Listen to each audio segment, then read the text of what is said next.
bon ne balimaw k'an ka karamɔgɔ fo seko karamɔgɔw ka karamɔgɔ imam Diko le sage waraba mɔgɔbaw ka mɔgɔba an bɛ hɛrɛ fɛn fɛn kɔnɔ bɛ imam Diko don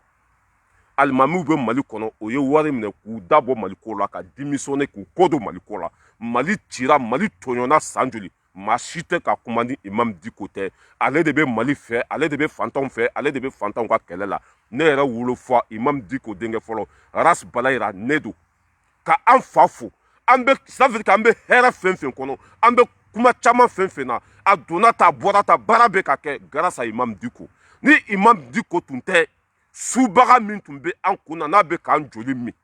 a tun t'a bila hali n'a tun y'a bila a den tun b'a ta subaga min tun bɛ an kun na n bɛ segin a kan subaga parce que joli mina tɛ dɔwɛrɛ ye ni subaga tɛ mɔgɔ min bɛ mɔgɔw joli min subaga don a joli mina min tun bɛ an kun na grâce à papa national ne yɛrɛ wolofa imam Diko a ye subaga in gɛn ka bɔ an kun na o de la hɛrɛ bɛ ka na dɔɔni dɔɔni Mali kɔnɔ an ka président a jɛra sara kɔ an ka président jɛra sara kɔ maliyɛnw bɛ ka ji sɔrɔ i y'a faamuya b'a la irisi bɛ na Mali kɔnɔ i y'a faamuya b'a la minɛn bɛ ka san ka bila gaburɛtiro kɔnɔ sogɛli bɛ wulikajɔ sugu bɛɛ la zonw bɛ ka minɛ baara ɲuman fɛn fɛn bɛ ka kɛ grâce à imam Diko parce que ale de bɛ se ka jama labɔ n'ale tun tɛ sogɛli tɛ se ka jama labɔ comment ça s'appelle Asimu tɛ se ka jama labɔ i y'a faamuya b'a la mɔgɔ fɛn fɛn bɛ yen o si tun tɛ se ka jama labɔ grâce à le sage an ka foli belebeleba bi ye imam Diko ne yɛrɛ wolofa ni wariko tun don a tun bɛ miliyari sɔrɔ k'a kɔ don Mali la komi Soya y'a kɔ don Mali la cogo min na Soya Bayaya ni jɔyɔrɔko tun don a tun bɛ jɔyɔrɔ sɔrɔ k'a dabɔ Mali ko la imam Diko le sage mɔgɔbaw ka mɔgɔba tiɲɛtigiw ka tiɲɛtigi ma ale ka kuma man caya mais n'a wulila ko o ko la bila a b'o ko sama fɔ a dan n'a ye kɛlɛ fɛn fɛn daminɛ a bɛ sebaya sɔrɔ o la imam Diko ma deli ka don kɛlɛ la Mali kɔnɔ k'a ma gagné fɔlɔ n'a wulila ça veut dire que n'a ye wulikajɔ kɛ ko o ko la o ko bɛ ɲɛnabɔ le sage warabaw ka waraba ne yɛrɛ wolofa an b'i kɔ fo saya n'i ma ala bila ala t'i bila n'i ma fantanw bila fantanw t'i bila ne balimaw Diko ko a ko tɔɔrɔ fɛn fɛn b'an kan ko tubabuw don walayi tubabuw ye ça veut dire que tubabuw ye IBK wele ka ça veut dire que ka IBK kɔnɔna suruku ko Diko bɛ fɛ ka Mali kɛ état islamique ye IBK jugu sago fana bɔra ko Diko bɛ fɛ k'olu gɛn ko ka Mali kɛ état islamique ye 80 ça veut dire que Mali bɛɛ ye silamɛ de 100% a bɛɛ ye silamɛ ye ni Diko ye Mali kɛ état islamique ye silamɛw de bɛ yen o silamɛw de bɛ yen a bɛ kɛ e tɛ kafiri ye IBK saliba o saliba an ɲɛ b'i la sali la ye ni Diko ye Mali kɛ état islamique ye silamɛ jamana don tellement k'u dɛsɛra français tɛ Diko fɛ français finman minnu bɛ Diko Mali kɔnɔ u tɛ Diko fɛ tubabuw ka jɔn minnu bɛ anw yɛrɛ fa bara olu tɛ Diko fɛ komi Aras Baci n'a ɲɔgɔnnaw olu bɛɛ bilala Diko la nkalon kan a ma da d'u da la tile kelen ale mɔgɔ min bɛ président kunturu gɛn marifa bɛ président bolo trésor public b'a bolo polisiw b'a bolo fɛn bɛɛ lajɛlen b'a bolo mɔgɔ min b'o gɛn ka bɔ yen o filan ye bilakɔrɔ fara saba yan i bɛ bo fara arajoso la fo k'i kunsigi jɛ a t'i bo visé i tɔgɔ tɛ bɔ a da kɔnɔ le sage waraba imam Diko mɔgɔbaw ka mɔgɔba an b'i kɔ fɔ lahara fɛn fɛn bɛ Mali kɔnɔ hɛrɛ fɛn fɛn bɛ yen fasojɔ fɛn fɛn bɛ yen wulikajɔ fɛn fɛn bɛ yen grâce à toi yanni ka jigi i bin yɔrɔ la i bɛ jigi talen yɔrɔ la n'ale tun y'a dabɔ a la k'a tɛ IBK gɛn k'a tɛ kuma Mali ko la k'a k'a ka mugumugu minɛ k'a makun a tun bɛ jɔ wa a filɛ nin an bɛɛ bɔra tiɲɛ kalama wa ne yɛrɛ ça veut dire que ne yɛrɛ tellement que ne yɛrɛ y'a dɔn nin tile fila in na k'a fɔ ko Mali ɲɔgɔn tɛ diɲɛ kɔnɔ bilahi talahi Macron bɔra kunasini su fɛ 4 heures du matin ka annonce kɛ ko jahadisiw ka ɲɛmɔgɔ ko français ko barika nin y'a faga faransi bɛ kɔnɔna kasi sugu bɛɛ la yan depuis a fɔra ko irisi bɛ na Mali kɔnɔ faransi bɛ kɔnɔna kasi sugu bɛɛ la yan assemblée faransi assemblée kɔnɔnafili sugu bɛɛ b'u kan président daba ye sunɔgɔta ye ne yɛrɛ ko ja Mali ça veut dire que Mali ɲɔgɔn si tɛ diɲɛ kɔnɔ le plus riche du monde Mali don n'an ye ɲɛmɔgɔ ɲuman sɔrɔ san o san français bɛ visa ɲini ka taa Mali la n'an ye hɔrɔnden sɔrɔ komi Asimi ɲɔgɔn bilayi français bɛ visa ɲini hali n'a kɛra 20 000 euros de bɛ visa ɲini ka taa parce que hɛrɛ bɛ anw fɛ yen bilahi ne ye Mali valeur dɔn nin de senfɛ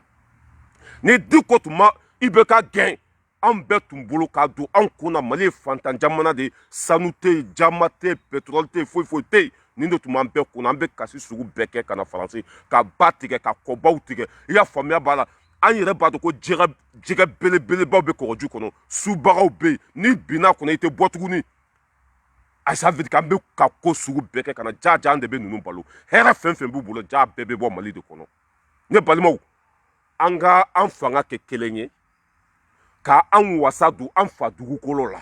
le plus riche du monde Mali don fɛn bɛɛ lajɛlen bɛ an bolo malidenw ne bɛ wele bila aw ma Mali kɔnɔ Mali kɔ kan an k'an fanga kɛ kelen ye k'an wasa don an fa dugukolo la an fa dugukolo ɲɔgɔn tɛ diɲɛ dugukolo sanfɛ Mali ɲɔgɔn tɛ diɲɛ dugukolo sanfɛ walahi bilahi ne de y'a fɔ ne tun b'a miiri tile kelen k'a fɔ jaa n'a fɔra ko Faransɛw ka bɔ Mali la k'u ka président bɛ kasi u ka assemblée bɛ kasi u ka tribunal bɛ kasi u ka jamana kɔnɔdenw bɛ kasi kasi kun ye mun ye u balo de bɛ anw fɛ yen u ka hɛrɛ de bɛ anw fɛ yen ne balimaw an kana an faso labila an ka kɛ an yɛrɛ ye walahi fɛn min bɛ Mali kɔnɔ a ɲɔgɔn tɛ diɲɛ dugukolo si dugu ma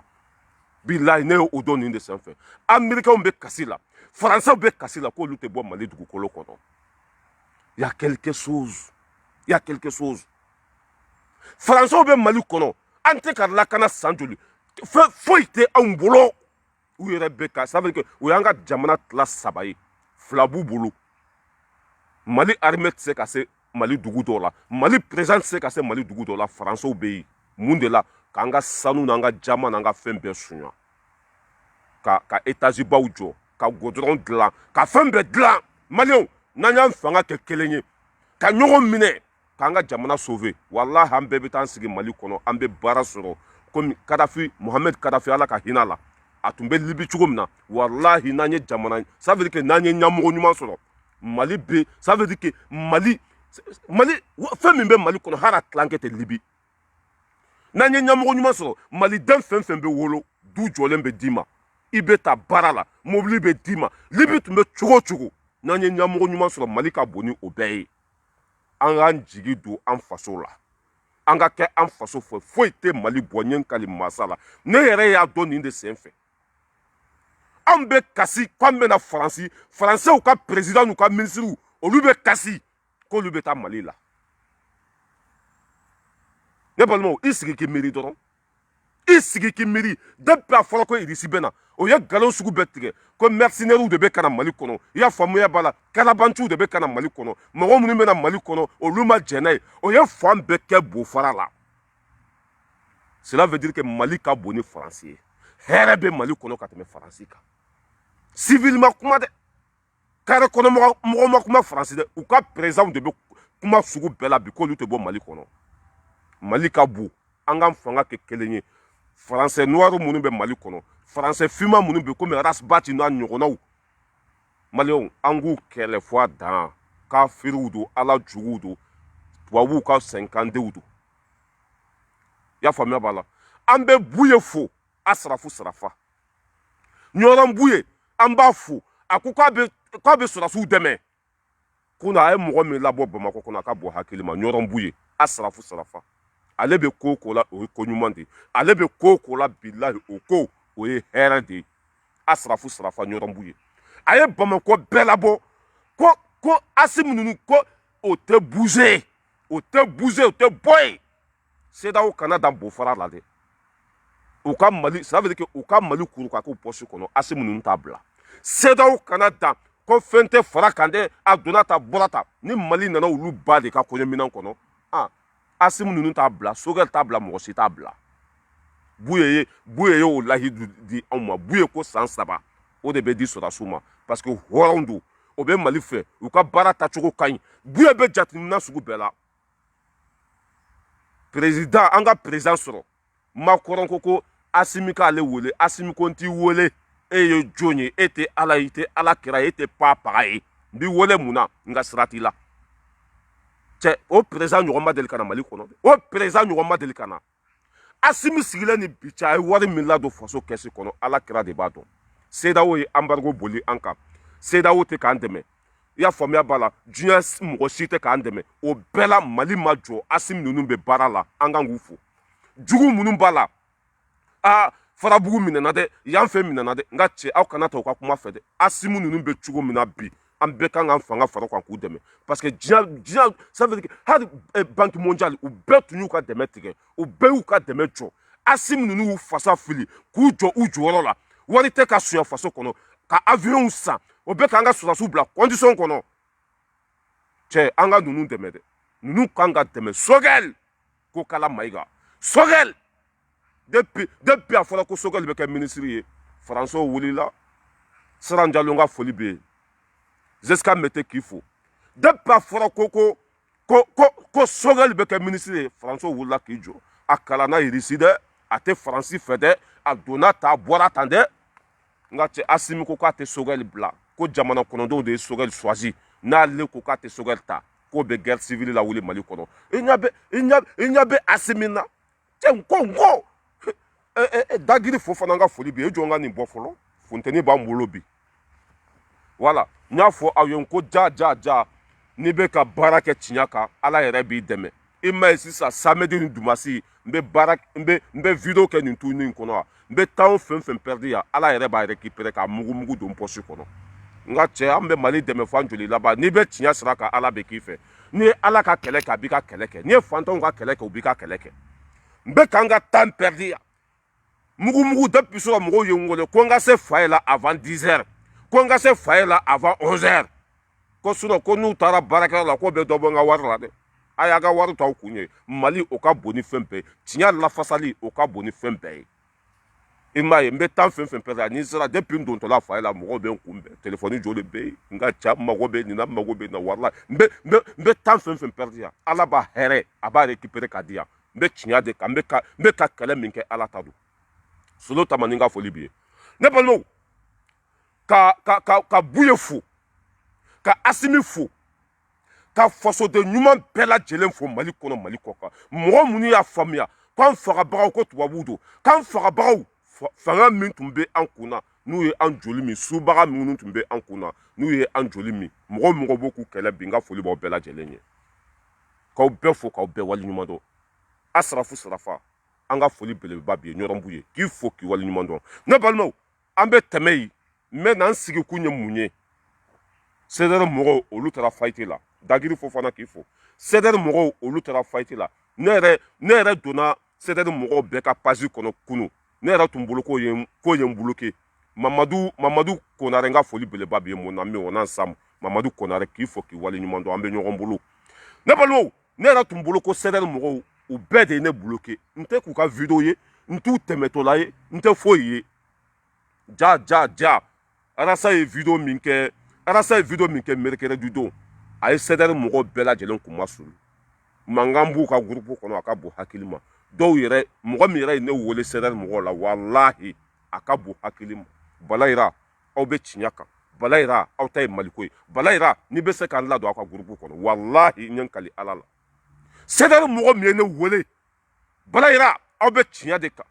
Arasa bɛ ka Faransi de dɛmɛ bi Arasa bɛ ka IBK de dɛmɛ Arasa taara Bube lajɛ kaso bonba la ko o ye olu jigi wɔɔrɔ walahi k'olu jigi wɔɔrɔ la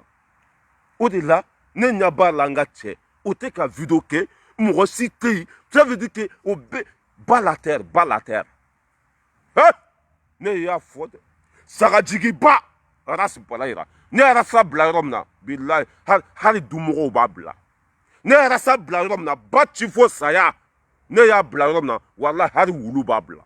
tagalen ɲɛfɛ dɔɔni don tiɲɛ bɛ ka dɔn Arasa nan'i sigi k'ale taara Bube lajɛ kaso bonba la a ko Bube bɛ jamakulu min cɛla kaso bonba la a ko terrorisiw don ko mɔgɔ jihadiste minnu tun bɛ Mali kɔnɔ ko Bube b'olu de cɛ ma CDR mɔgɔw o ko cela veut dire que a dɔw yɛrɛ ko ne ma k'olu tɛ se k'u si kɛ nin kumasuluw la ko cela veut dire que bobara 120 de bɛ Arasa la bobara 120 ni bo bɛ ka bɔ nin wo fɛ n'u y'u bolo kɛ ka o wo datugu bo bɛ seri ka bɔ wo wɛrɛ fɛ cela veut dire que ko kisi cogo tɛ Arasa la quoi ko bobara 120 de b'a la ni bo bɛ ka seri ka bɔ wo dɔ fɛ n'u y'u bolo kɛ ka o bo kunbɛn bo bɛ bɔ wo wɛrɛ fɛ ko kisi cogo de t'a la olu kuma bɛ ka sulu kabila kɔnɔ olu bɛ kɛlɛ na tagama na ça veut dire que olu bɛ kɛlɛ na bila la maliden bɛɛ y'a faamuya bi min ye tiɲɛ ye mais olu bɛ fɛ ka rasa dɛmɛ k'a layɛlɛ ko tori don n'i y'a bila sanfɛ a bɛ bin olu y'u seko bɛɛ kɛ ko solution t'a la bala yira mɔgɔ min ye n wele ça veut dire que mɔgɔ min ye n wele k'a daminɛ mercredi CDR mɔgɔw don Espagne Amérique i y'a faamuya b'a la Congo Mozambique i y'a faamuya b'a la Mali kɔnɔ k'an bɛ sira min kan wallahi dɔw yɛrɛ ye yafa ɲini ne fɛ bilahi dɔw ye yafa ɲini n fɛ ko an y'i fa nɛni ka inbox kɔnɔ video kɛlaw tɛ foyi foyi tɛ k'an ba nɛni ka inbox kɔnɔ k'o bɛ yafa ɲini Jason Dani de Paris jɛnɛ sugudugu wallahi CDR mɔgɔw tellement que rasa ka mercredi video a y'u choqué k'u éduquer k'u dabaliya ban ça veut dire que bɛɛ y'a faamuya k'a fɔ mɔgɔ minnu ye an faso nafolo suɲɛ n'o ye Bube Mayiga ninnu ye mɔgɔ minnu ye faso nafolo tiɲɛ ko rasa bɛ k'olu ça veut dire que a tɛ se dɛmɛ cogo t'a la quoi ko dɛmɛ cogo t'a rasa la an bɛ CDR hɔrɔn minnu bɛ k'a faamuya bi an b'u fɔ k'u waleɲuman dɔn mɔgɔ minnu ça veut dire que u bɛ ka bɔ jahanama kɔnɔ ka na don alijinɛ kɔnɔ an b'u fɔ k'u waleɲuman dɔn nin de bɛ laban dɛ Bube ye tiɲɛni kɛ wa walima a ma tiɲɛni kɛ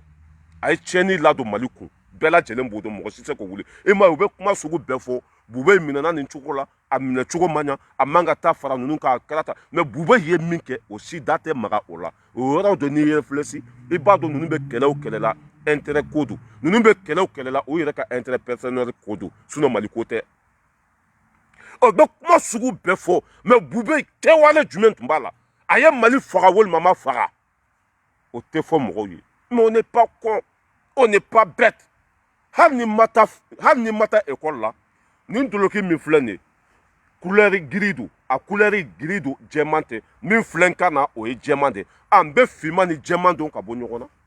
ji min taara ta wuluwulu dingɛ kɔnɔ ani ji min sɔrɔla ka bɔ robinet kɔnɔ n'i nan'u sigi n kɔrɔ a ji ɲuman ni ji kolon n b'o bɔ ɲɔgɔn na aw bɛ n'an kuma yɛlɛma ni mun ye an taara école la diplôme b'an bolo diplôme 100 de tun bɛ IBK bolo mais mɔgɔ ma Mali ci ka tɛmɛ IBK kan cela veut dire que Mali jɔ tɛ kalanko ye dɛ Mali ka jɔ bi danbe ko don Mali ka jɔ bi hɔrɔnya don Mali ka jɔ bi faut que danbe dɔɔni ka k'i la i ka maloya i ka saamɛ i ka miiri k'a fɔ diɲɛ bɛ ban hali ni miliyari b'i bolo i laban ye kaburu dingɛ de ye hali ni étage 100 ni 20 b'i bolo i laban ye saya de ye n'an y'o mɔgɔ sɔrɔ don o don komi Asimi ninnu Mali bɛ bouger hɛrɛ sugu bɛɛ bɛ an bolo jama bɛ lulu bɛ fɛn bɛɛ lajɛlen bɛ an bolo mais mɔgɔ ko de bɛ an na mɔgɔ de tun tɛ an bolo Asimi nalen ni bi cɛ an ye faransɛw couleur dɔn zon minnu tun bɛ yen an y'olu sugu dɔn kalabanci minnu tun bɛ yen intérêt ɲininaw ta ɲininaw an y'a bɛɛ sugu dɔn Asimi nalen ni bi cɛ ne balimaw CDR mɔgɔw kɔnɔnafili b'u kan CDR mɔgɔw u banana CDR mɔgɔw bɛ ka démissionner CDR mɔgɔw u ka ɲɛmɔgɔw y'u jigi waro video kɛla tɛ yen tuguni dɛmɛ cogo tɛ yen ni ko na video kɛla kan ka argument de fɔ i n'a fɔ ne filɛ ka kuma cogo min na Bube ye zon de o ye argument ye Bube minɛna a diyara ne ye o ye argument ye Idrisi bɛ na Mali kɔnɔ o ye argument ye parce que France bɛ Mali kɔnɔ san 10 don o don k'u ka fisa ni bi ye o ye argument ye Arasa tɛ se k'o fɔ IBK ka kojugu a tɛ se k'o fɔ Bube ka kojugu a tɛ se k'o fɔ Bubu ka kojugu a tɛ se k'o fɔ 50 milliards coronavirus wari Bubu y'a dun 50 milliards coronavirus wari a fɛn bɛ pôle économie la ye o a doso bɛ pôle économie la ye Zuzu y'a fɔ 50 milliards coronavirus Bubu kelen a y'a digi a kɔnɔ mais Arasa da tɛ maga o la dɛ ko 6 milliards bɛna di Irisi ma 50 milliards ani 6 milliards jumɛn ka ca cela veut dire que argument tɛ yen dɛmɛ cogo tɛ yen kuma da t'u bolo Bubu kelen 50 milliards coronavirus o bɛ Irisi joli bila ka na Mali bɔ nɔgɔ la o bɛ Irisi joli bila ka na ka malidenw ni kisi o bɛ Irisi joli bila ka na Mali kɔnɔ o ka Mali kɛ ça veut dire que Kidali kɛ Mali ye 50 milliards Bubu kelen y'a dun Arasa tɛ se k'o fɔ kojugu minnu kɛra a tɛ se k'o fɔ tuguni parce que a ye wari minɛ argument tɛ yen CDR mɔgɔw bɛ o ka video bɛɛ Baci karamɔgɔ Baci a nana lakunu Baci de ye tiɲɛ fɔ Baci de ye nin fɔ o ka video bɛɛ kɛra o ye Mali ko yɛrɛ tɛ bɔ o da kɔnɔ video kɛla buruburuni minnu b'u bolo video kɛla misɛnnin minnu b'u bolo saga ni fɛn dɔnbali i y'a faamuya b'a la ça veut dire que dangaden minnu bɛ Arasa kɔ kuma jumɛn b'u da kɔnɔ y a quoi à dire malidenw bɛ min ta nga cɛ tiɲɛ ye ala de bin cogo t'a la tiɲɛ tɛ se ka masquer hali n'i y'a masquer a bɛ tila ka bɔ k'i jɔ ganga la diɲɛ bɛɛ b'a ye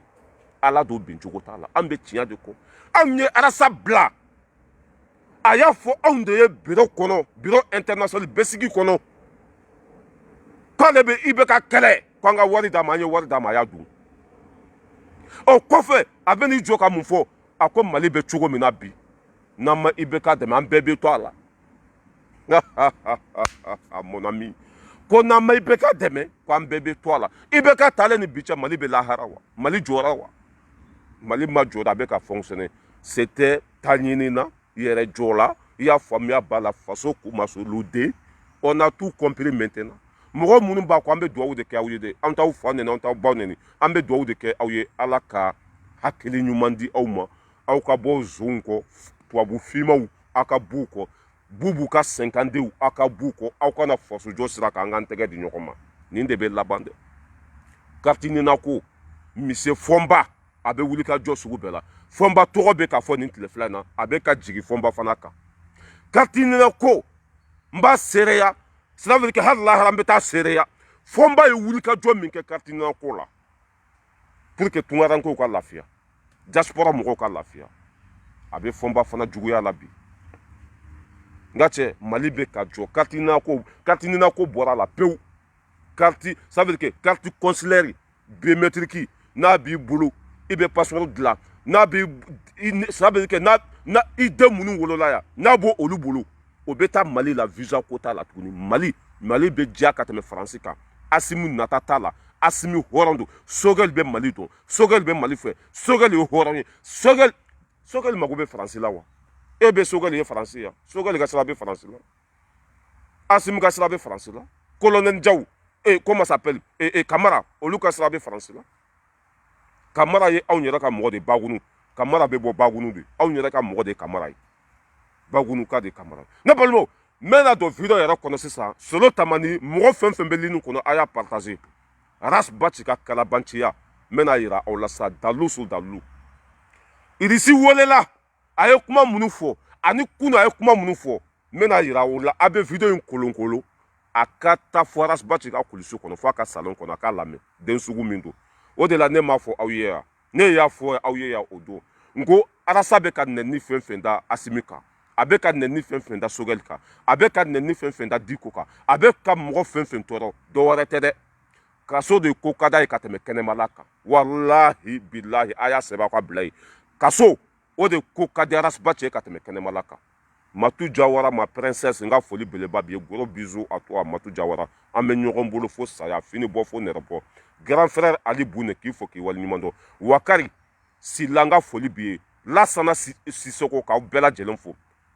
voilà mɔgɔ fɛn fɛn bɛ kɛnɛ kɔnɔ n ka foli b'aw ye aw tɔgɔ fɔra aw tɔgɔ ma fɔ an bɛ ɲɔgɔn bolo a bɛ video in kolonkolon a ka se fo rasbaci ka kulisi kɔnɔ ne y'a fɔ aw ye yan rasbaci bilama walahi bilahi a tɛ se ka boli dɔrɔn de sinon kuma nɛgɛ t'a la k'a to mali yɛrɛ kɔnɔ o nɛgɛ t'a la cela veut dire que a kɔ jɛnina a ɲa jɛnina a kɛra ŋɔmi ye walahi a y'a sɛbɛn a ka bila ye a yɛrɛ ko a ka émission tɛmɛnen ko mɔgɔ bɛ k'a fɔ k'ale fasara de ko ale yɛrɛ ko oui ko baaraw de ka ca k'ale tɛ sunɔgɔ ko kow de ka ca a y'a fɔ o don a ka wulu dɛsɛ tɛmɛnen ko bɛɛ bɛ k'a fɔ ko cɛ i bɛ ka fasa i bɛ ka fin i laharaya bɛ ka juguya ça veut dire que a bɛ ka kɛ i n'a fɔ gawo fatɔ gawo ka k'u hakɛ to dɛ gawo fatɔ a yɛrɛ ko walahi ko tiɲɛ don k'a yɛrɛ y'a sante a yɛrɛ la k'a bɛ ka fasa walahi ni se bɛ arasa ye bi a b'a yɛrɛ faga ni se bɛ arasa ye bi bilahi a bɛ taa tunga la ni se bɛ arasa ye bi bilahi i ma ye n'a taara kaso la sisan bubu tɛ se ka bila foyi la walahi n'a donna kaso la sisan a bɛ lafiya bubu tɛ se ka bila foyi la bubu dɔgɔnin tɛ se ka bila foyi la i bɛ ka karimu kɛta olu tɛ se ka bila foyi la tuguni a bɛ tranquille kaso la parce que mɔgɔ si tɛ se k'a fɔ k'a ka kuma ka to kaso la denmisɛnnin karakara a bɛ hurunkunbɛ de ɲini i m'a ye o don a bɔra ka nkalon da fɔnba la ka nkalon da mɔgɔ caman na ka mɔgɔ caman dɔgɔya dɔwɛrɛ tɛ dɛ u ka minɛ dɔrɔn u ka taa bila kaso la n'o kɛra o y'ale ka aridinɛ ye lafiya totale parce que a bɛ diɲɛ kɔnɔ bi a bɛ mali kɔnɔ bi tasuma kisɛ o de sigilen b'a bobara la bilahi a bɛ kuma renouveau la mais a sigilen bɛ tasuma de kan kuma nɛgɛ t'a la argument t'a bolo mali jɔ kuma tɛ bɔ a da kɔnɔ a bɛ tila tuguni ka na nkalon tigɛ devant tout le monde c'est-à-dire mɔgɔw olu bɛ vacances la fɔlɔ video kɛ a bɛ ca mun yɛrɛ filɛ sotarama boli fo k'o k'u ban a bɛ ca mun sotarama boli bolo fo k'a k'u ban ne balimaw pour que video kana janya parce que an bɛ baara bɛ bi pour que video kana janya n bɛna dalilu yira aw la ko Arasbachi ko banna Arasa a tɔ kɛra su de ye ça veut dire que an bɛna ta dɔrɔn ka taa su don k'a ta dɔrɔn ka taa su don Arasa ko banna n bɛna yira a ka mɔgɔw la ko dɛmɛ cogo t'a la n bɛna yira a ka mɔgɔw la ko ça veut dire k'an bɛ sira min kan a tɛ se ka jɛngɛ an bɛ sira min kan soso cogo t'a la a ye Arasa lamɛn dɛ n bɛ sɔrɔ k'a décortiquer écoutez Arasbachi. Pensons que la valeur des ressources qui peuvent être révélées peut être... A b'a lamɛn ni volume b'a la. Est-ce que ne ye kuma dɔ f'i ɲɛna ayi so foyi tɛ ne ka mun est-ce que ne ka yɔrɔ bɛɛ kɛ dumuniw ye a dan ma ni o kɛra anw yɛrɛ dun b'a dɔn k'a fɔ den bɛɛ b'a dɔn k'a fɔ anw ka sɔrɔ bɛɛ bɛ kɔngɛlɛn in de ne ka mun est-ce que ne ye kuma dɔ f'i ɲɛna ayi so foyi tɛ non nɔrɔ tɛ kɔrɔ kɛlɛ min bɛ nɔrɔ la yen nɔ bɛ ka mun f'i ye donc bɛ fɛn fɛn f'i ye nɔrɔ la richesse kelen bɛ a b'a yira ɲɔgɔn fɛ i ka ko a bɛɛ mara sanu min sanu tɛ yen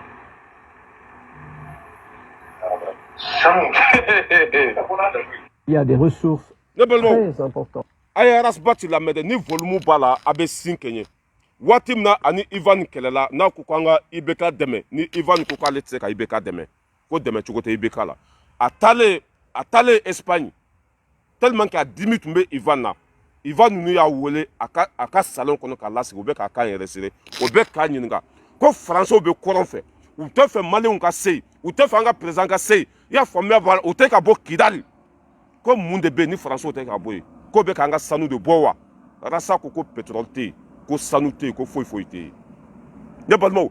Dagiri Fofana a bɛ video in partager a ka se Arasbachi ma ni video in banna a b'a yɔrɔnin tigɛ k'a di Arasbachi ma ko a kɛra ba sinamuso sago ye a kɛra Arasa bolo donko ni donkoma ye n'a y'a don ka taa kɔfɛ a ba bɛ sa n'a tora donbali a n'a lahara kɔlɔn dimi dɛmɛ cogo tɛ Arasbachi la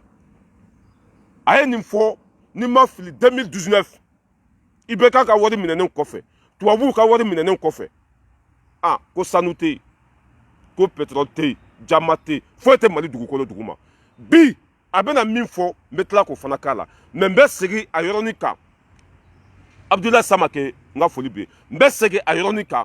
a k'aw lamɛn Arasbachi yɛrɛ kumakan ko pétrole tɛ Mali la jama tɛ yen sanu tɛ yen a yɛrɛ kumakan Ivan ka salon kɔnɔ a y'a lamɛn dɛ ni hɔrɔnya bɛ sɔnni ma walima ni danbe bɛ sɔnni ma walima ni nin bɛ tiɲɛ kan aw bɛ n'a faamuya a y'a lamɛn dɛ écoutez tranquillement n bɛ segin a yɔrɔnin kan a b'a lamɛn sanu tɛ yen pétrole tɛ yen a ye nin bɛɛ fɔ Ivan ye ko foyi tɛ yen écoutez. anw filɛ ka yan f'i ɲɛna position min na komi ne ye baro min kɛ yan fɛ ka yɔrɔ bɛɛ kɛ dumuniw ye a dan ma ni o kɛra anw yɛrɛ dun b'a dɔn k'a fɔ den bɛɛ b'a dɔn k'a fɔ anw ka sɔrɔ bɛɛ bɛ kɔngɛlɛn in de ne ka mun est-ce que ne ye kuma dɔ f'i ɲɛna ayi so foyi tɛ non nɔrɔ tɛ kɔrɔ kɛlɛ min bɛ nɔrɔ la yen nɔ bɛ ka mun f'i ye donc bɛ fɛn fɛn f'i ye nɔrɔ la richesse kelen bɛ a b'a yira ɲɔgɔn fɛ i ka ko a bɛɛ mara sanu min sanu tɛ yen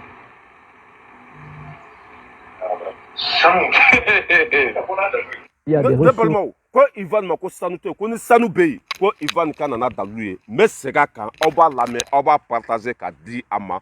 ko cela veut dire que Arasbachi hali n'a sara ka ko ne tɛ don da la ne y'a fɔ malidenw mago bɛ Mali de la u mago bɛ tiɲɛ de la u mago bɛ danbe de la e y'i ka danbe feere ni hadamaden y'i ka danbe feere i kɛra su ye ni hadamaden y'i ka danbe feere ça veut dire que e tɛ hadamaden yɛrɛ tuguni mɔgɔ kan ka sa i danbe nɔfɛ mɔgɔ kan ka sa i ka dignité nɔfɛ mɔgɔ kan ka sa hɔrɔnya sira kan mais e y'i ka hɔrɔnya feere i yɛrɛ kuma ka i dabara ko sanu tɛ yen mais bi Arasa ko sanu dingɛ 3 ko de bɛna di Irisi ma e ko sanu tɛ yen mun sanu de bɛna di Irisi ma la question est là Arasa ko sanu tɛ yen ko pétrole tɛ yen mais Irisi welela min kɛ a ko sanu tɛ yen ko Irisi welelen ko sanu dingɛ 3 ko o de bɛna di Irisi ma ko Irisi bɛna an ka sanu bɔ Irisiw bɛna ça veut dire que an ka jamana hɛrɛ bɛɛ ta or que o mɔgɔ kelen y'a fɔ 2019 ko sanu tɛ yen ko pétrole tɛ yen ne balimaw dalilu fila bolo dɛ ça veut dire que trêve à la pue ne ni nin ye hɔrɔnden ye a kan ka yɛrɛ faga ni nin sɔrɔla so bila a kan ka dabɔ maliko la ni nin ye halaladen ye a man ka kuma devant a musow ɲɛna a man ka kuma kabila ɲɛna a man ka kuma hɔrɔnw ɲɛna bi Irisi nali o tɛ Rasbati fa dugu n'o ye Faransi ye Rasbati fa ka dugu Rasbati yɛrɛ ka dugu Rasbati yɛrɛ somɔgɔw ni Irisi nana a to olu arranger Rasbati ko sanu bɛ Mali la bi ko sanu dingɛ 3 ko de bɛna di Irisi ma ne balimaw hɔrɔnya kɛnɛ kan tɔgɔ jumɛn bɛ nin na danbe kɛnɛ kan tɔgɔ jumɛn b'a la la question est là don min na i y'a faamuya b'a la a ka intérêt bɛ tubabuw bolo ni maliyɛnden bɛɛ y'i jɔ k'an tɛ faransɛw fɛ u bɛ Mali kɔnɔ don o don k'u ka sanni bi ye o tɛ ka baara kɛ an ni tɛ ka kisi o bɛ k'an ka sanuw suɲa o don a ko non ko foyi tɛ kɔrɔn fɛ tubabuw defani kosɔn ko foyi tɛ nɔrɔ la don min na maliyɛndenw bɛ ka kasi ko Faransi nali kɛra Mali ma tɔɲɔ de ye k'o bɛ k'an ka sanu bɛɛ suɲa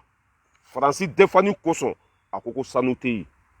a bi maliyɛndenw bɛɛ bɛ ka kasi ko Faransi nali k'a wolola tɔɲɔ de la o bɛ k'an ka sanu bɛɛ suɲa o bɛ ka ça veut dire o bɛ ka ko bɛɛ kɛ an na Irisi ka na an bɛ sanu d'u ma an bɛ wari d'u ma Arasa yɛrɛ y'i jɔ ko jɔnko Ala ko sanu bɛ yen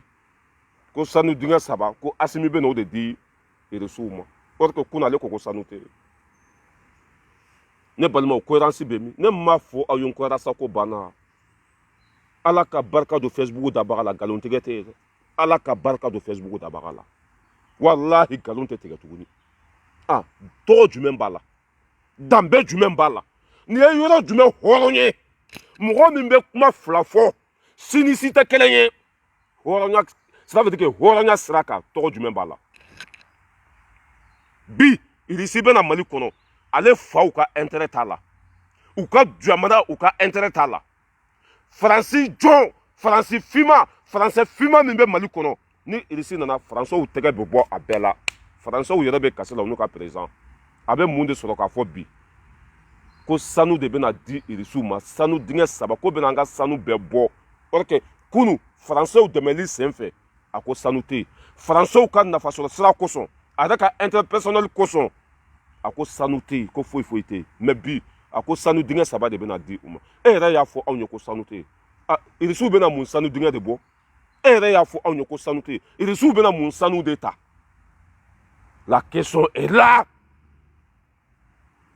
e de y'a fɔ dɛ ko n'a dalu bɛ mɔgɔ min bolo ko sanu bɛ yen ko Ivan ka nana pɛrɛfu ye ko sanu tɛ yen bi ne ko e bɛ n'i sigi ko Irisiw bɛna sanu ta cela veut dire que sanu tɛ Mali la i ye kuma min fɔ nkalon don Irisiw tɛna sanu bɔ o tɛna papaga bɔ o bɛna malidenw de lakana sanu tɛ yen e yɛrɛ de y'a fɔ dɛ sanu tɛ yen ne ko bi ko sanu bɛ yen an tɛ da o kuma la o e y'a fɔ anw ye kunun ko sanu tɛ yen sanu de tɛ Mali la Irisiw bɛna dɔrɔn i ye 6 miliyari min fɔ 6 miliyari a bɛ d'u ma a tɛ d'u ma kun wɛrɛ la dɛ ka anw ni lakana anw ni ka fisa ni wari ye anw ni ka fisa ni sanu ye anw ka jamana ka basigi ka fisa ni hali jama ye anw ka jamana ka basigi a ka fisa ni fɛn bɛɛ n'an ma sa an na hɛrɛ sɔrɔ n'an ma sa Ala y'an da fɛn min kama an bɛ kɛ o ye Boubou Cissé kɛlen 50 miliyari coronavirus wari a doso bɛ pôle économie la a doso bɛ pôle économie la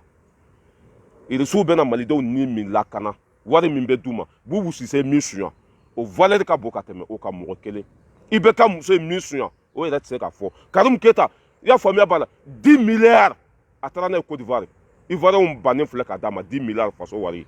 10 miliyari Rasa da tɛ maga nin si la tuguni argument tɛ yen Mali ko tɛ yen maliyɛnden bɛɛ kunkolo b'a kan da la a mɔgɔ minnu tun bɛ k'anw fa nɛni k'an ba nɛni ne y'a fɔ ye n k'aw ka sabali an bɛ sira min kan o de bɛ laban an bɛ sira min kan o de ye tiɲɛ ye an bɛ sira min kan o de ye danbe ye an bɛ sira min kan Ala ta don bin cogo t'a la n tɛ video kɛ wari kosɔn mɔgɔ tɛ n bila video kɛ la nka ça veut dire que a tɛ yen n'a b'i bolo n'i ma nana bila i ɲɔgɔn si jugu tɛ diɲɛ kɔnɔ ko mɔgɔ dɔ filɛ ani bala yɛrɛ bɛ ka wari ko tɛrɛmɛ hali tɔgɔ fɔli de man di parti politique minnu bɛ yen depuis CEDEAO y'a fɔ ko élection ka kɛ parti politique min ye ne wele bala yɛrɛ an y'i tɔgɔ mɛn Faransi an bɛ fɛ i ka fara an kan a donna ta walahi n'i ye nkalon tigɛ Ala k'an su fɔlɔ bɛ jahanama ma parti politique min ye anw wele a ka ca banna si ye an ka far'u kan wari b'u kun fɛn bɛɛ b'u bolo ko an ka laɲini fɛn fɛn u b'a kɛ an ye an ma fara olu kan cɛ anw tɛ Mali ko de ye sa ɲɛ bɛ Faransi yan fɛn fɛn ye i y'a faamuya b'a la million fila par mois ne b'o ta 2 millions par mois ni Mali ministre ma sɔnni ka sara to o bɔ ni Mali ministre ma ça veut dire que faso nafolo sɔn ka sara to bɔ ala ye hɛrɛ fitinin min di ne ma ala ye hɛrɛ min di ne ma ni ne ko ko n bɛ ça veut dire que n bɛ jɔn ala la a ko n ka fɛn bɛɛ sɔrɔ sisan n ka cɛ o laban cogo tɛ ɲa dɛ bubu yɛrɛ b'a dɔn ko miliyari sɔnni kɔfɛ ko kumasolu bɛ yen bubu yɛrɛ b'a dɔn ko n'a ye faso nafolo sɔnni enquête wulila don o don n ka cɛ ko voilà k'a denw bɛ lebu ne balimaw an bɛ arasa kumakan k'a la tuguni a b'a faamuya ko arasa ko banna kaso kɔnɔna o de nɛgɛ b'a la bi kaso kɔnɔna o de ka d'a ye bi kɛnɛmala k'a kala bolo kɛnɛmala bilayi a bɛ jahanama de kɔnɔ n'a donna kaso la o ye arijinɛ ye aw kana jigi a la taga ça veut dire que kuma da t'a bolo argument tɛ yen Mali ko tɛ bɔ a da kɔnɔ i ma Abicha mun ye Abicha naturali mugu ale ta tɔ bɛɛ kɛra kɔnɔ cɛma kɔnɔ musoma o y'an ka wari suɲa o y'u cu mun de bɛ fɔ min bɛ don malidenw kunkolo la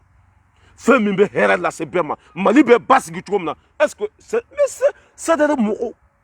a kɔnɔ o bɛ k'a fɔ a dɔw yɛrɛ ko Aras Bala yɛrɛ ko a julankolon photo de bɛ Dani bolo Dani de y'a sɔrɔ a se ka bɔ Dani bolo n'a bɔra Dani bolo a b'a bila e ma faamu n ka cɛ muso fɛn fɛn ne ɲini yan parce que anw filɛ nin anw ye hɔrɔn de musow walahi musow ye ne wele yan ka kasi Bala yɛrɛ bilahi i ka bɔ i ka ja i ka kɛnɛ an mago b'i la bilahi ni ye nkalon da o la ala kana wa a bɛɛ lankolon bɛ yan a bɛɛ lankolon bɛ n bolo yan k'a daminɛ kunkolo f'u sen a bɛɛ lankolon bɛ n bolo yan olu tɛ video kɛ dɛ olu tɛ kuma whatsapp groupe kɔnɔ dɛ a bɛɛ lankolon bɛ n bolo yan mais anw ye hɔrɔnw de an tɛ mɔgɔ wayiba an tɛ mɔgɔ lebu anw tɛ mɔgɔ lebu dɛ i y'a faamu a mɔgɔ minnu b'a la a bɛ Dani bolo a bɛ anw tɛ n ka cɛ anw tɛ Arasa ka naliko fɔlɔ min kɛra a y'an ladon sali dɔ kɔnɔ ko réunion privée ɲɛmɔgɔ minnu bɛ CDR kɔnɔ k'olu ka réunion don k'an bɛɛ ka téléphone minɛ k'a faga k'a bila carton kɔnɔ k'an bɛ kɛlɛ min na k'an k'an janto an yɛrɛ la k'o bɛ se ka muso su ka bila i la muso bɛ se ka ça veut dire que ka preuve sɔrɔ i kan jaabi quoi ko voilà ni muso min ko an b'i fɛ k'i ka fɔ voilà k'i ka fɔ ayi ni muso min ko ayi ko ka di n ye k'i ka fɔ voilà mais dakabana musow bɛ anw bolo fan bɛɛ fɛ Matu Jawara i y'a faamuya b'a la Fatou Zara dakabana musow bɛ fan bɛɛ fɛ i y'a faamuya b'a la olu tɛ mana ko ni olu ye hɔrɔnw de ye quoi voilà mais aw bɛ taa min aw bɛ taa yɔrɔ jumɛn an bɛ Arasa ka fɛn k'a la n bɛ sɔrɔ pour que vidéo kana jan bi an mago bɛ wari la kalo sara n b'a ka fɛn k'a la ani bi a bɛ ka min fɔ de ici ma n bɛ n'o fana k'a la aw k'a lamɛn ko sanu parce que sanu tɛ Mali la ale de y'a fɔ. Anw filɛ ka yan f'i ɲɛna position min na kun ne baro min kɛ yan fɛ ka yɔrɔ bɛɛ kɛ autonomie ye a dan ma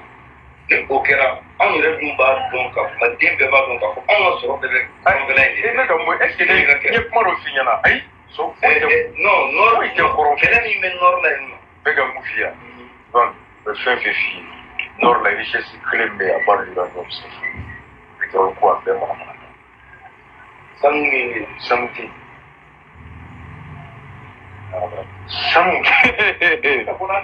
Il y a des ressources très importantes de pétrole et de gaz qui sont sur les 3 frontières, c'est-à-dire qui se trouvent sur la Mauritanie, l'Algérie et le Mali. Et là, vous voyez que nous sommes en plein dans le nord du Mali et c'est extrêmement important. Ce qui est aussi très important pour le pétrole et pour le gaz, c'est la possibilité d'avoir des voies de sortie. Par où on va le faire sortir? Eh bien, si on fait du gaz et du pétrole, le plus simple pour les sortir du Mali, c'est de passer par l'Algérie. Donc là, vous avez peut-être des clés de lecture par rapport à d'autres situations. En tout cas, ce qui est trouvé en pétrole et gaz est très important. Et il est assez surprenant de n'en entendre pratiquement jamais parler. Bon, allez bien qu'à faut voir que le pétrole, santé, diamante, François et Rebecca, faut qu'on fait un bébé en boulot. Qu'on fait un bébé, un bébé malikono. Wati Arasa visite a visite privé sabat de que français Arasa wallahi billahi visite privé saba n'a nana ni tubabu de bɛ ɲɔgɔn ye u b'a ka nafolo di a ma maliyɛnw buruja galon tigɛ i ka anw ka intérêt défend visite privé saba n'i y'a da la ala k'an su fɔlɔ bɛ jahanama ma visite privé saba a bɛ na ni CDR mɔgɔ tɛ ɲɔgɔn ye ani mɔgɔ si tɛ ɲɔgɔn ye ni tubabu de bɛ ɲɔgɔn ye visite privé saba aw de kɛ faransi yan ni o ma faransi dɛmɛ jɔn bɛ faransi dɛmɛ ne balimakɛ ne balimamuso arasa bɛ ko o ko la galon don a ye bubu ka wari minɛ ka tubabuw ka wari minɛ ka bɛɛ lajɛlen ka wari minɛ cela veut dire que arasa bɛ kuma fɛn fɛn na a bɛɛ galon a ye taa aw mago la anw bɛ sira min kan o de jɛlen don an bɛ sira min kan o de ye tiɲɛ ye a bɛ ko o ko la a bɛɛ galon maintenant a fɔra ko irisi bɛ na a b'a dɔn ko ale fa dugukolo olu ka jamana bolo bɛna bɔ a bɛɛ la a bɛna kuma min fɔ an b'o fana lamɛn CDR mɔgɔw fari fagara o de la CDR mɔgɔw ye vidéo kɛ dabila CDR mɔgɔw olu ko ko dɛmɛ cogo tɛ yen voilà a y'a lamɛn dɛ. dɔ fara u ka balo kan a tɛ dɔ kɛ wa. On souffle en musique, on vient et spécial tout.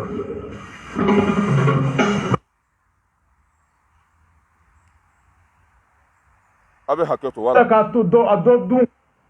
D'autres minant doni sa k'a tɔ dun. Au moins minant doni kɔni di. PK avait prévu 20 milliards. PK avait prévu aucun milliard ba kelen ni kɛmɛ naani kɛmɛ fila divisé en 60 mois ça fait 20 milliards par mois. IBK avait prévu 20 milliards par mois. Hali n'o sɔrɔ 20 milliards bɔtɔ ka minɛn san. D'autres minant doni sa k'a tɔ dun. Au moins minant doni kɔni dira sɔrɔsiw ma. Hali n'o sɔrɔ 20 milliards bɔtɔ. IBK avait promis 20 milliards par mois. O de tun bɛ di tubabuw ma maliden si ni ma kisi tɔɔrɔ bɛ an ka gɛlɛya bɛ an kan maliyɛnw bɛ ka sa an tɛ se ka don kidali an tɛ se ka ba tigɛ Amadu fa bɛ yen ko hali n'a y'a sɔrɔ IBK tun bɛ 20 milliards di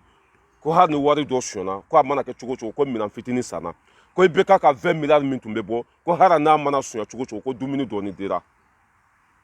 CDR mɔgɔ bɛ kasi la bi dɛ nin vidéo kɛlen kɔfɛ jigila bɛɛ bɛ jigila e ka t'u bɛɛ ka page kɔnɔ vidéo kɛla tɛ yen bi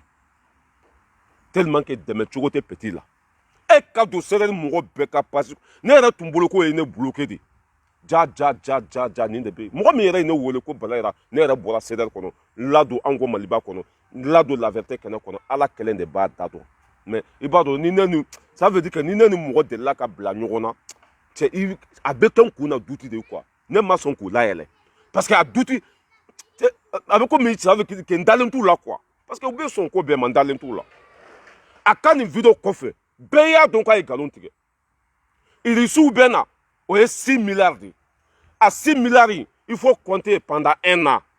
6 milliards à compter san kelen a bɛ bɛn joli ma 60 milliards 20 milliards par mois e k'a compter 20 milliards par mois e k'o compter o bɛ bɛn joli ma an ye faransɛw ta an ye ma kisi an ka jamana ma basigi san 7 yɛlɛma kan ka don ko la wa walima yɛlɛma man ka don ko la n'olu tɛ se an bɛ sira wɛrɛ ta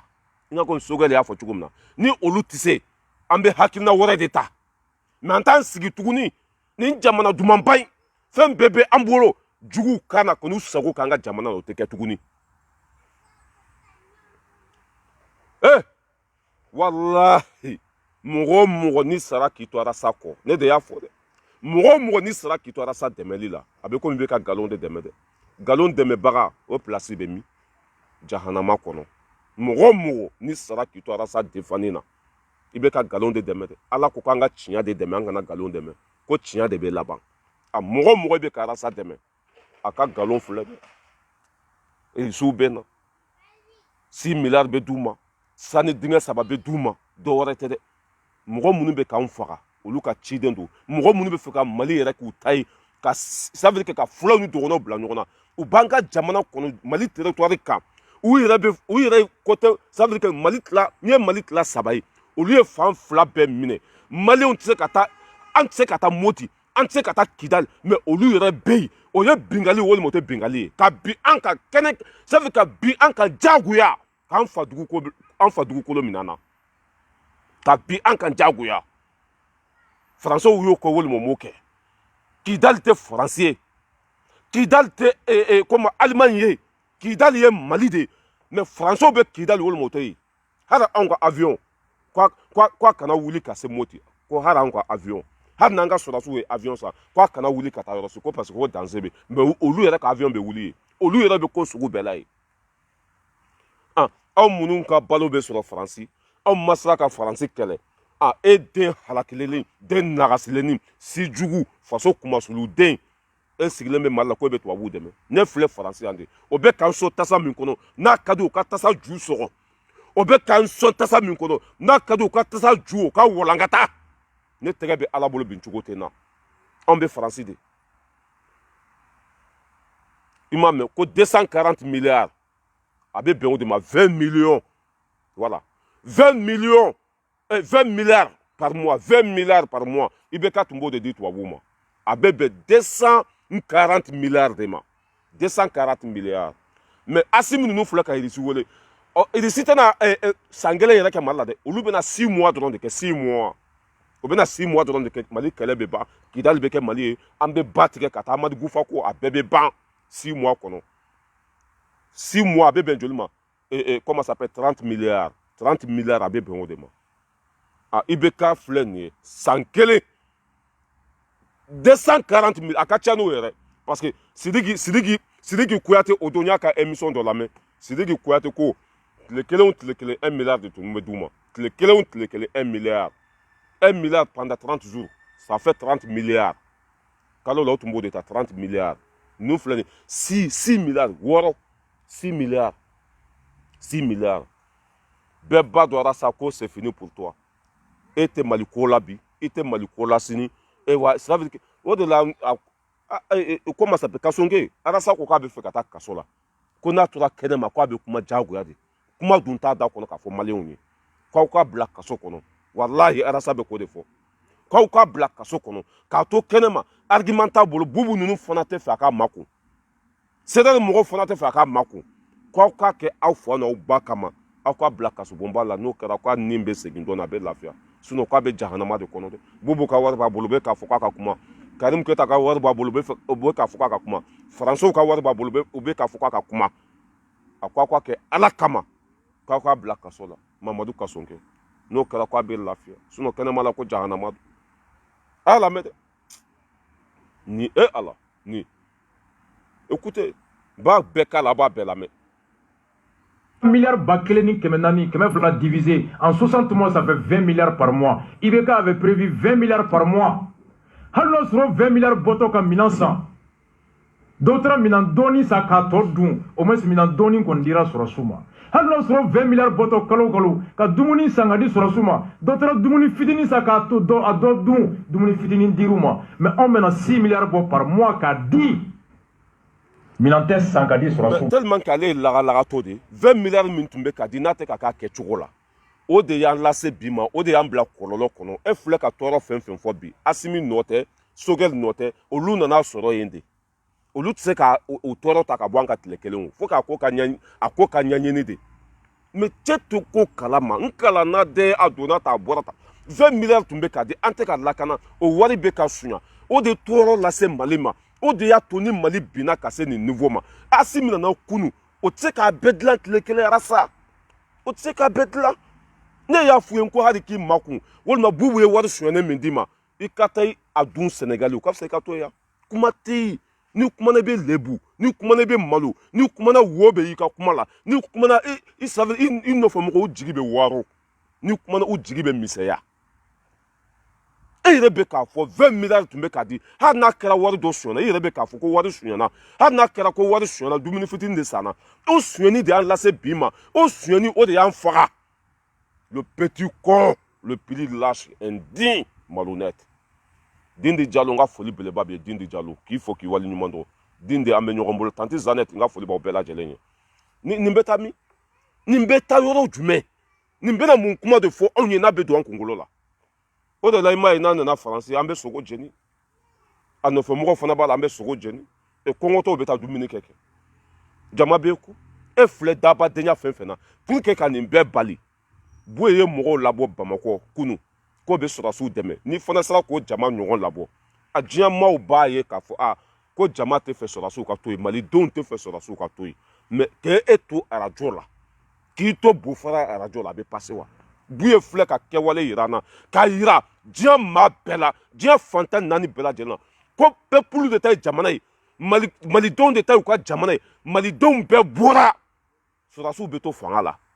ni peuple ko min bɛ kɛ diɲɛ maaw bɛ se ka mun bɔ a la CEDEAO bɛ se ka mun bɔ a la Alliance Musa an ka foli bɛ Musa Sisoko ni peuple ko ɲɛmɔgɔ minnu b'u kunna ko olu de fɛ olu de bɛ se ka kɔngɔ bɔ an na olu de bɛ se ka minɔgɔ bɔ an na CEDEAO kana dan bɔfara ma dɛ u ka sankolo bila ka jigin pa paga en tant que peuple bɛ Assimi ka côté la peuple bɛ Sogɛli ka côté la foyi t'u sɔrɔ a ye taa n'a ye aw ka zo minɛ a ye taa n'a ye an ka lamɛn.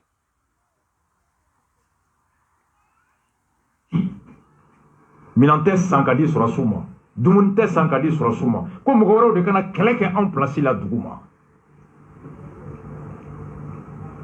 i bɛ ka ta tun ye 20 miliyari ye au moins minan dɔɔnin kɔni tora hali n'a tɔ sonyɛna balo dɔɔnin kɔni tora hali n'a tɔ sonyɛ mais ni 6 miliyari bɛ bɔ ka taa de ani sanu dingɛ sanu joli bɛ kɔ a kɔnɔ 3 gisements miniers n'a kumakan k'a la dɛ a ma ko sanu tɛ Mali la ale de ko sanu tɛ mun sanu bɛ bɔ mun sanu de bɛ bɔ e yɛrɛ da baara ko sanu tɛ yen pétrole tɛ yen foyi tɛ mais bi Français dɛmɛli kosɔn bi a b'a dɔn ni Irisi donna Mali kɔnɔ olu tɛ siran hali jinɛ ɲɛ o bɛ ça veut dire que ni Irisi kɔni donna Mali kɔnɔ o ye Faransi bɔlen a la Irisiw bɛ Faransi gɛn ka bɔ yen fɔlɔ ka sɔrɔ k'u ka baara kɛ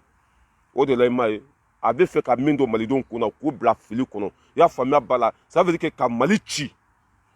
ko n'u nana ko sanu dingɛ 3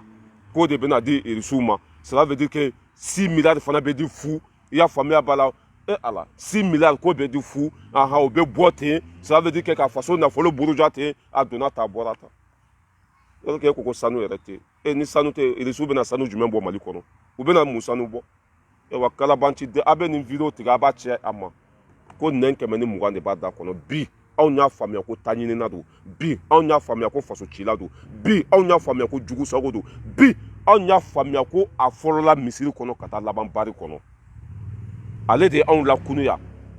k'an ladon arijinɛ kɔnɔ ka tila tun k'a bɛ anw sama ko an ka taa jahanama kɔnɔ an ko an tɛ taa dɛ an ka fɔlɔ arijinɛ kɔnɔ ko an ka tila tun ka bɔ arijinɛ kɔnɔ ko ka taa don jahanama kɔnɔ an k'i kelen de bɛ taa a bɛ jahanama de kɔnɔ bi a bɛ jahanama de kɔnɔ bi kunu bɛɛ tun b'a kɔ ka da kun jumɛn kan a tun bɛ ka kuma min fɔ IBK ye sonyɛni kɛ c'est vrai IBK tun ye sonyɛni kɛ a tun bɛ k'a fɔ Bube ye susɛti 1 feere 7,000 c'est vrai o kɛra o kiiri de Bube la taa kaso la mais ale y'o sira bila bi a bɛ ka taa Bube fo kaso bɔnba la ko Bube ka ɲi Bube ye terrorisme kɛra san 30 Bube bɛ yɔrɔ min na a donna ta masa ne ko CEDEAO mɔgɔ aw tɛ taa nin minɛ k'a da kalan k'a minɛ dɔrɔn k'a da kalan walima k'a minɛ dɔrɔn k'a siri k'a bila soni dɔ kɔnɔ pour que aw yɛrɛ ka lafiya aw yɛrɛ ka avenir kosɔn aw tɛ nin minɛ dɔrɔn k'a bila yen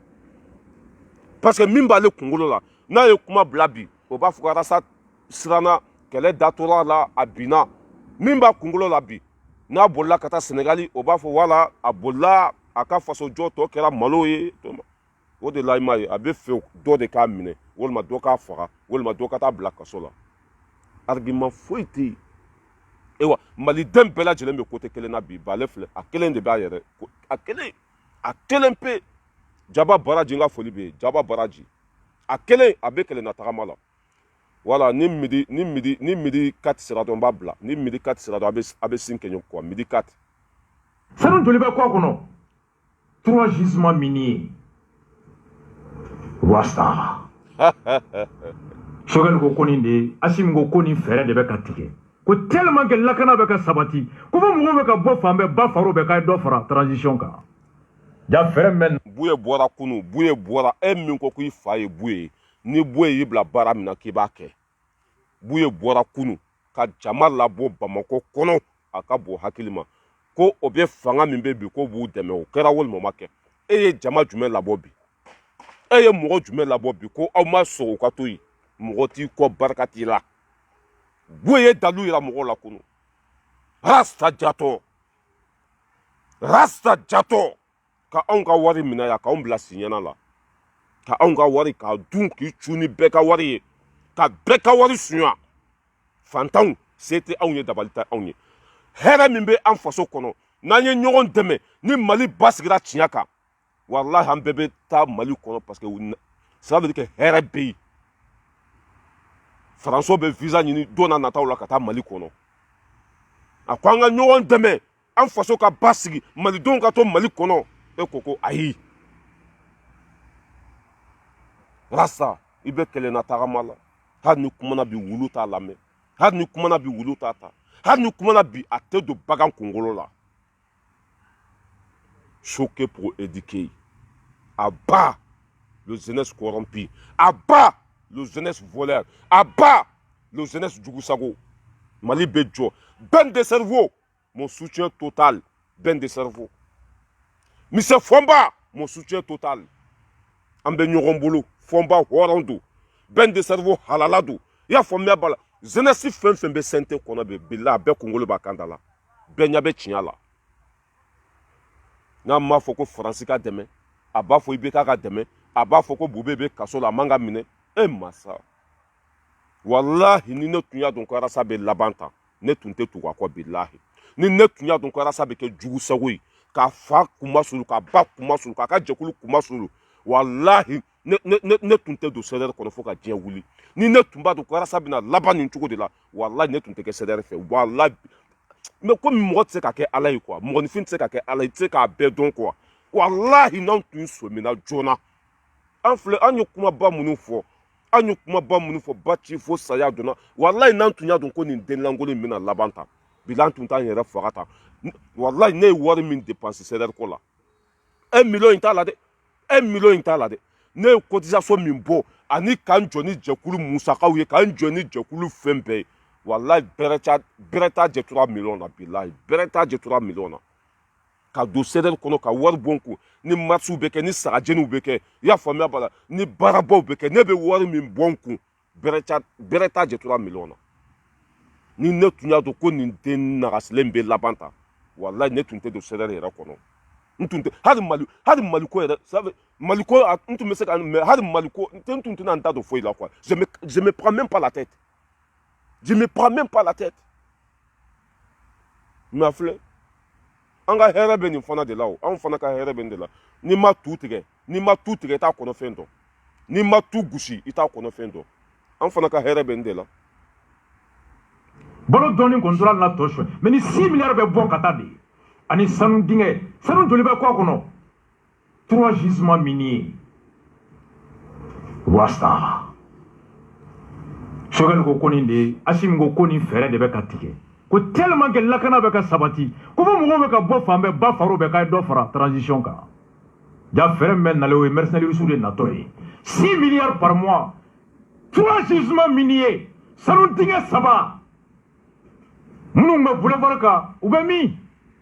pétition kɛlaw bɛ min n y'a fɔ Marigo a wagati ko Marigo e b'a dɔn t'i ka wari minɛ Poutine na t'a minɛ Hugo Chavez la t'a minɛ Castro la nka e Marigo e b'a dɔn Irisou ou t'es fait que fou. Arrêtons de manipuler le peuple. Bon, est-ce que François be fait que fou? Il ici ou t'es fait que fou? Est-ce que François be fait que fou? Mais pour qu'il date mara au luta là. Il ici, moi aussi t'es fait que fou. Moi aussi de te fait que fou. Il ici ou t'es fait que fou. Mais est-ce que François be fait que fou?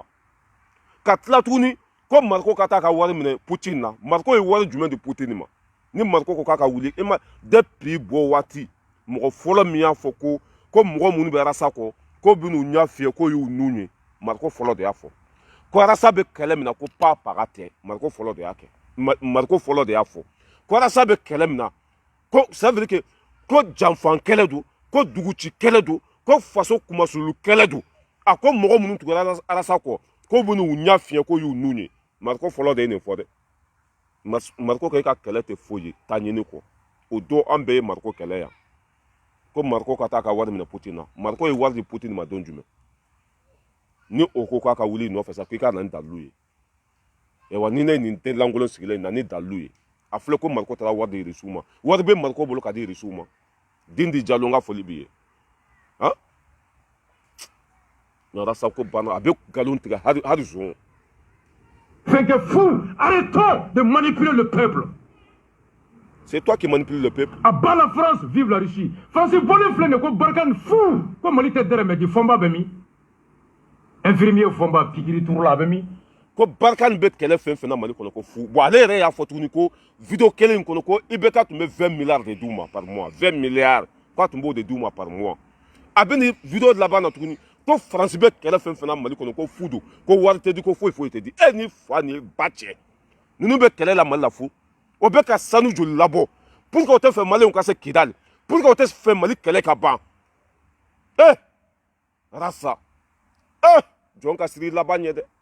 wallahi jɔn ka siri laban ɲɛ jɔn ka siri laban ɲɛ Rassa laban cogo filɛ a kɛra fatɔ y'an bolo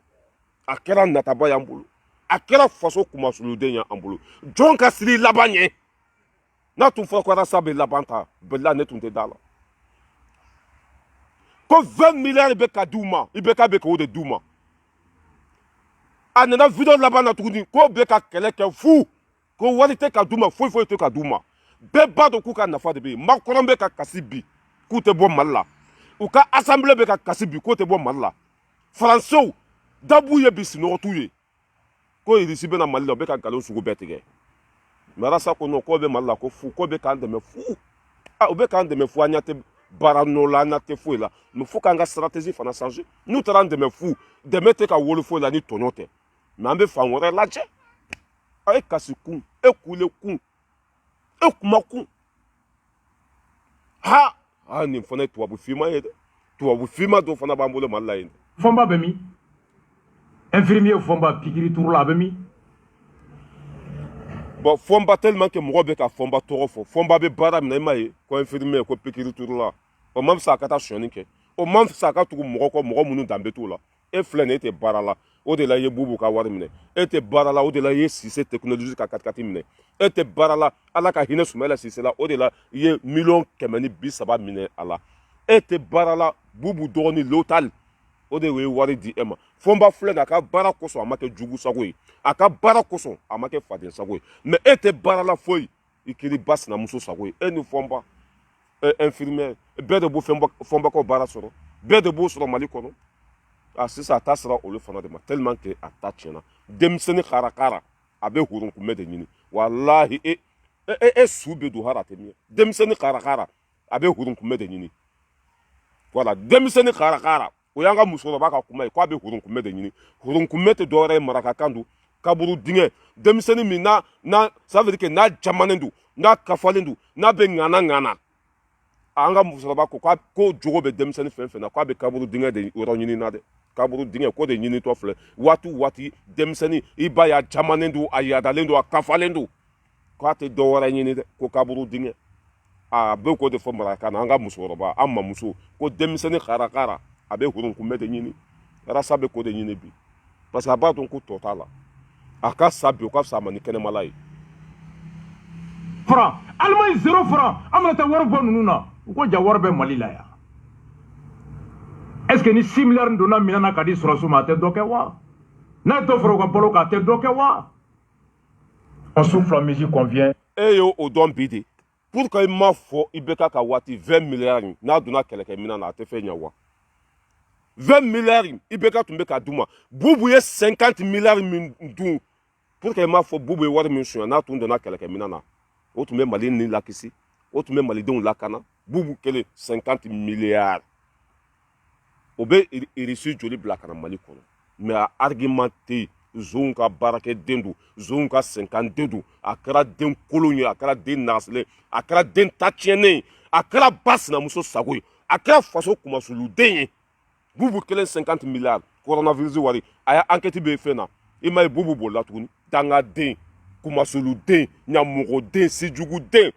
fuladenw bɛɛ lajɛlen ka jaga ni ne ye Bubu ye don o don n bɛ n sen don a kɔnɔ bilahi 50 milliards waati min na lakana tɛ yen waati min na kalan tɛ yen waati min na kɛnɛya tɛ yen waati min na Mali danbe bɔra a la mɔgɔ kelen 50 milliards PMI wari san 2 tɛ ka jigin trésor kɔnɔ PMI wari san 2 ka jamana nafolo buruja blindé au carton Rassa tiɲɛ de bɛ laban wallahi tiɲɛ de bɛ laban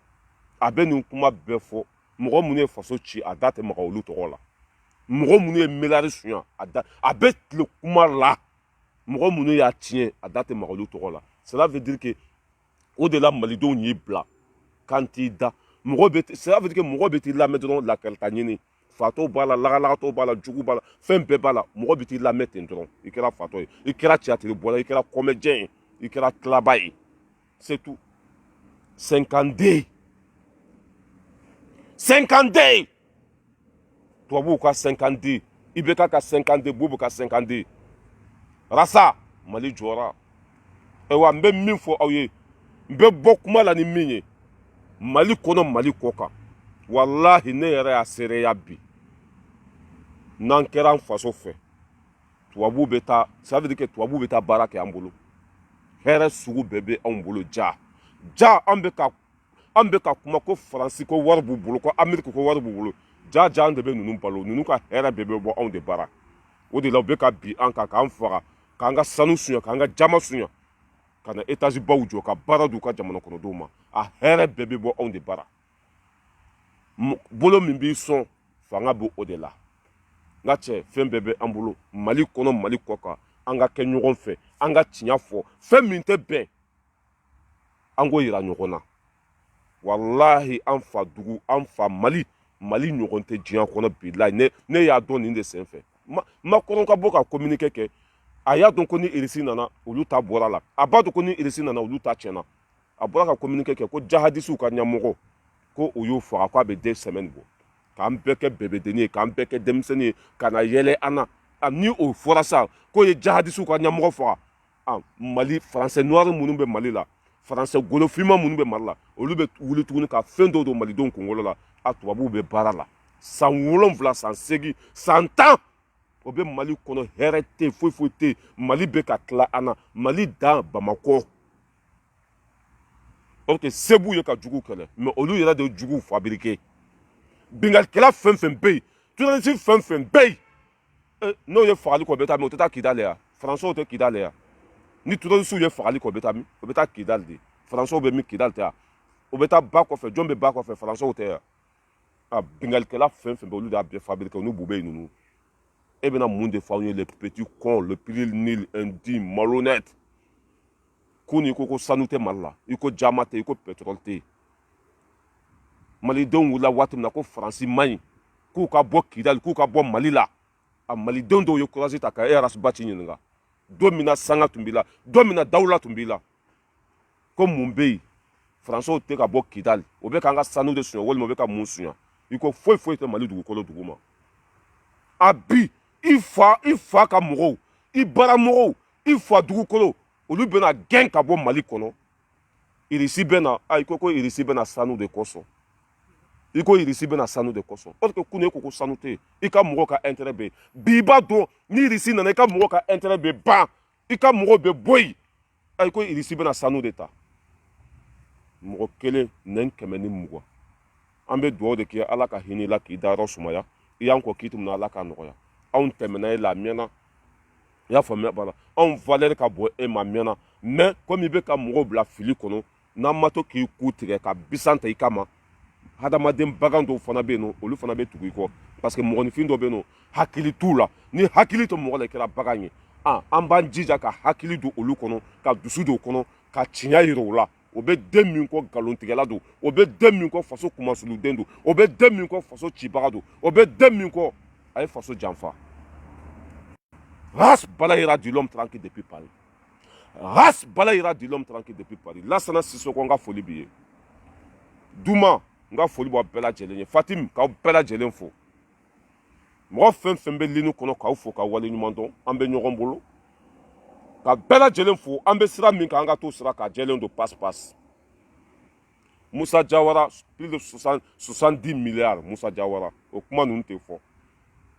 wari min suɲɛna Mali kɔnɔ bilayi a tun bɛ ji di maliden bɛɛ ma article 39 tɛ dɛ article 1029 bilayi a b'a bɛɛ ɲɛnabɔ ka baara di bɛɛ ma miliyari hakɛ min détournera Mali kɔnɔ e m'olu tigilamɔgɔw kɛlɛ mɔgɔ minnu ma fɛn kɛ ne ko i bɛ n'o kɛlɛ e ni jɔn bɛ don sira kelen fɛ e ni jɔn bɛ taa kuntilenna fɛ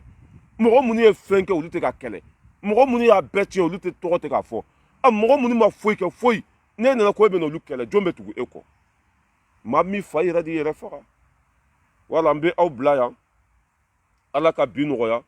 Ala ka bi diya Ala ka haminanko bɛɛ lajɛlen nɔgɔya k'an sɔn b'a kɛ ala ye k'an sɔn minan fa ka an sutura min tɛ saya ka sutura ye fɔta ni kɛtaw ala ka barika don a bɛɛ la an k'an jija mali kɔnɔ fɛn bɛɛ lajɛlen bɛ bilahi mali kɔnɔ a bɛɛ bɛ yen a bɛɛ.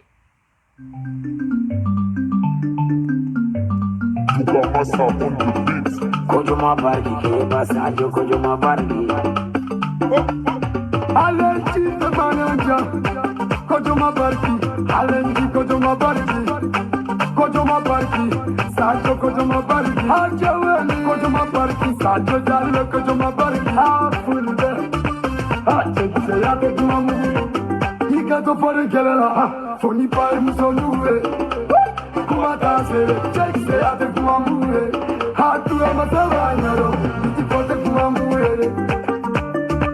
Ay chekise yate kumamuere Hey chekise yate kumamuere Hatu ya matawanyaro Iti pote kumamuere Mbesote kumamuere Sahabena kumamuere Mbesote kumamuere Njeli mankadi kumamuere Achibese kumamuere Magote mali korofela Abeiri kuzule